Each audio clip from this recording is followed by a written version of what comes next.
Matatizo ya akili ya kingono isiyo ya kawaida kitaalamu inafahamika kama paraphilic disorder, na hii hali huwa na stage kuu nyingi, lakini nitaelezea tu kwa sehemu kuu nne. Sababu ya kwanza tunazungumzia hali ya exhibitism, ambayo mwanaume anakuwa na msisimko na anatamani kushiriki tendo la ndoa na kuonesha maungo yake hadharani. Lakini jambo la pili inaitwa fetishism, ambayo mara nyingi mwanaume huyu anavutiwa na sio maungo ya mwanamke, bali anaweza kuvutiwa na sauti, harufu, aidha nguo za mwanamke. Lakini jambo la tatu, changamoto ya sexual sadism, ambayo hii hali mwanaume anapata kipindi ambacho hayuko katika hali ya furaha, huwa inaweza kumtokea tu popote na kwenda kulazimisha ile furaha ili aweze kuipata. Lakini mwisho kabisa voyeurism, ambayo hii hali mara nyingi mwanaume anahitaji kushiriki tendo la ndoa bila kufanya tendo kwa usahihi.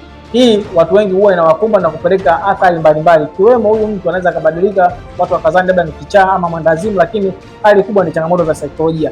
Kama unapitia hii situation ama ndugu yako anapitia hii situation, ni vyema kupata matibabu ya haraka, na endapo kama utapata matibabu lakini hujapata solution aina yote, chukua namba yangu ya simu hapo ili kwenda kutatua changamoto yako. Karibu sana.